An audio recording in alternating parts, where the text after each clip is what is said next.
That's what I'm talking about, Lakers. That's what I'm talking about. That is how you make a statement in a big game like that. That is how you do it. Welcome back to the Laker family, y'all, where the Lakers defeated the mighty Milwaukee Bucks that everybody has been hyping up to the fullest extent.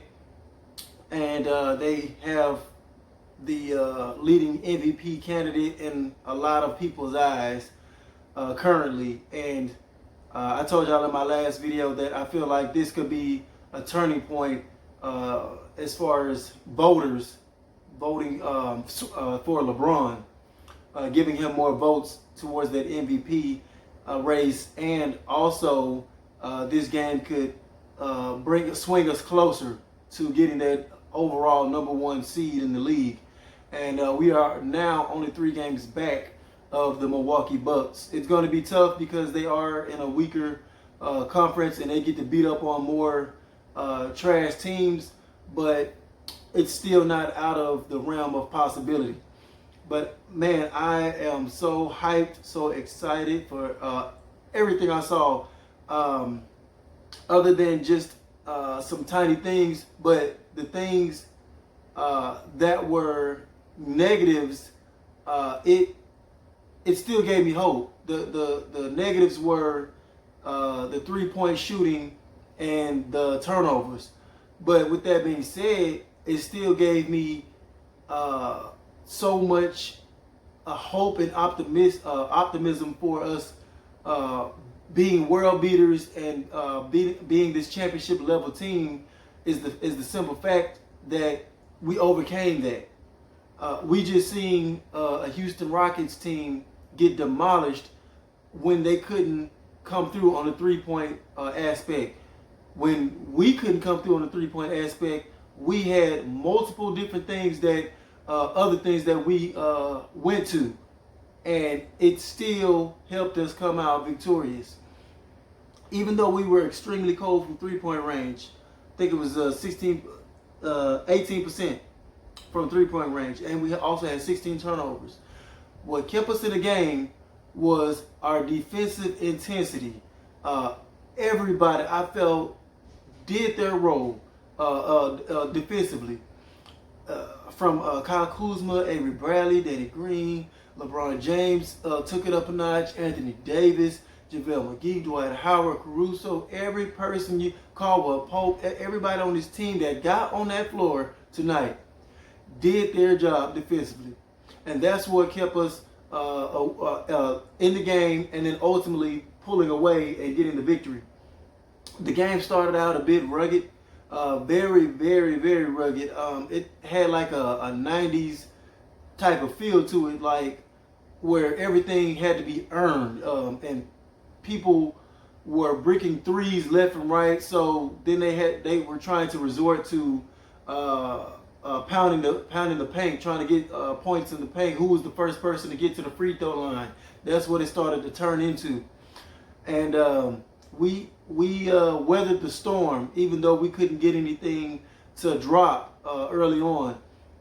And also it was compounded by some poor refereeing again. We had to go most of the second quarter without Anthony Davis because of some bogus foul calls by the refs. One of them was called on Anthony Davis when he was retreating. Giannis was coming full head of steam at him on a fast break. And Anthony Davis, I felt, did a tremendous job of sliding over and taking that the charge chest on. And they immediately blew the whistle and gave Anthony Davis the foul call.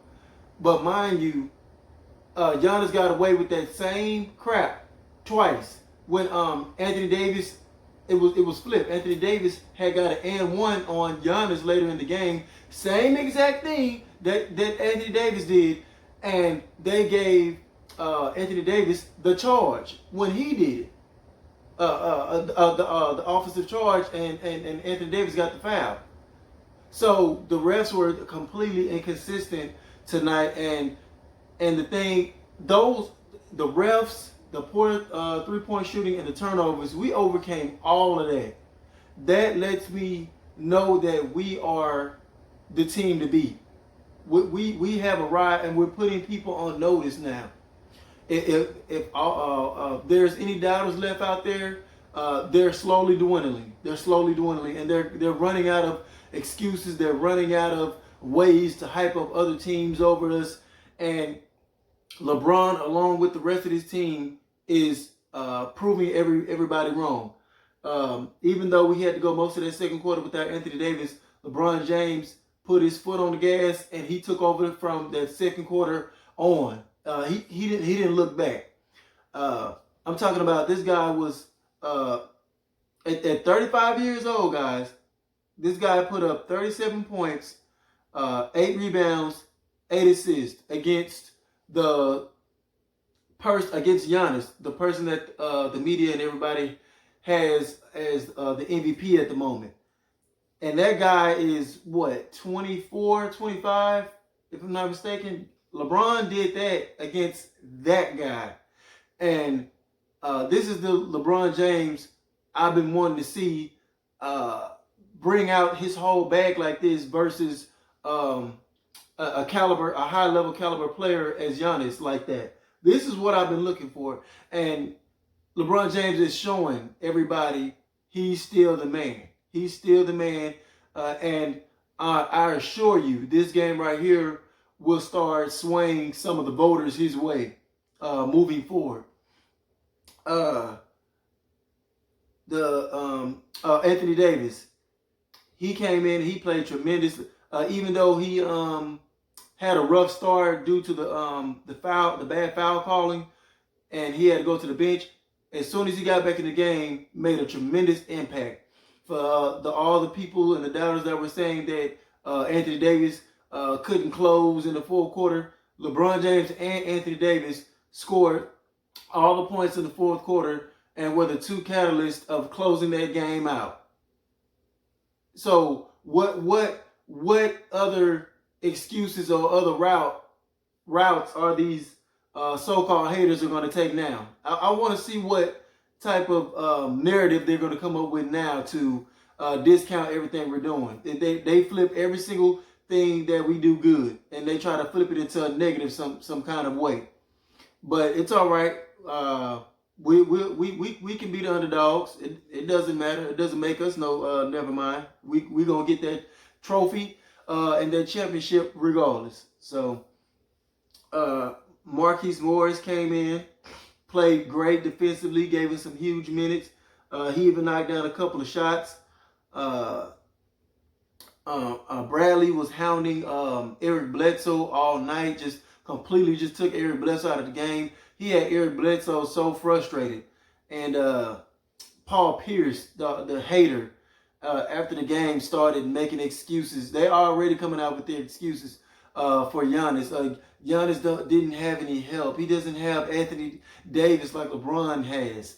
And Eric Bledsoe and Middleton, that's not enough. They were looking like deer in headlights. First of all, they were looking like deer in headlights because of the defense that our team was applying on them. So first of all, give our defense credit, Paul Pierce, the hater. And Jalen Rose to a certain degree as well. Trying to make excuses for Eric Bledsoe. No, Avery Bradley put them clamps on him. Point blank. Danny Green put them clamps on Middleton. Kuzma put the clamps on Middleton. As much as people want to get on Kuzma for his inconsistencies about his scoring, that man played a hell of a job defensively tonight, and y'all have to give that man credit for that. And when you're somebody like Kyle Kuzma, and you know that your shots and your points are going to fluctuate due to the fact that you have to play behind two top 5 players in the league, you need to start focusing on other areas. And as he showed us, this man can lock up if he has his mind completely in the game. And he was taking people out of the game. And kudos to Kuzma for that. Keep that level of effort up. And I promise you, Frank Vogel will continue to reward you with more minutes, and he won't be so quick to just pull you every time you make a mistake. Howard, JaVale McGee. I felt like they were great support as far as building a wall. They were helping us, our guards, build a wall for Giannis Antetokounmpo, who I felt struggled. And if it wasn't for the referees giving him those 10 or 11 free throws, he wouldn't even had 30 points. He looked flustered and frustrated all night, and that was because our defense looked completely elite, and I love it.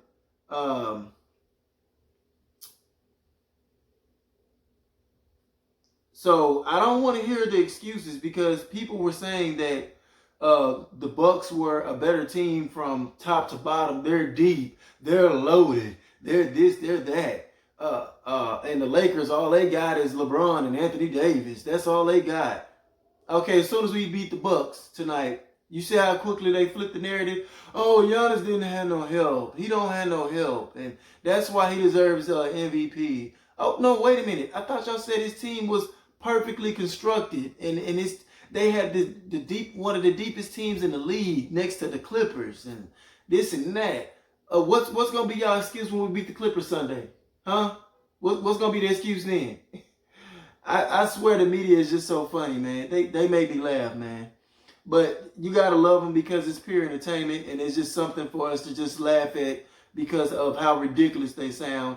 And then they try to go cover their tails when they're found to be wrong.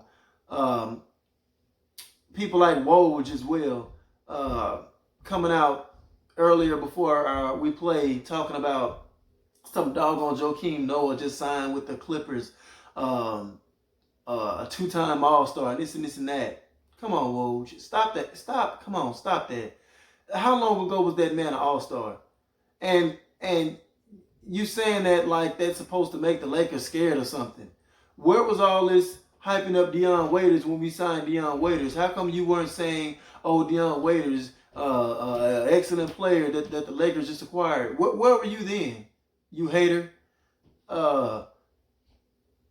The fact that we were able to still pull this game off and we don't even have Dion Waiters on the team yet, we can only go up from here. We can only go up from here, guys. And y'all should be very excited and pleased of what's to come. Imagine the Lakers firing on all cylinders and they took care of the basketball and the referees didn't start putting their imprint on this game. Imagine what big of a margin it would have been. It was a 13-point win. Imagine if all that negative things I just mentioned wasn't a factor. How big of a lead, a margin of a lead we would have won by. So this game basically just showed Milwaukee what time it is. We put them on notice and the rest of the league on notice what time it is. And stop playing with us. Stop playing with the Lakers, because we coming. And we here. And we coming for that trophy. So I'm very looking forward to that Clippers game Sunday.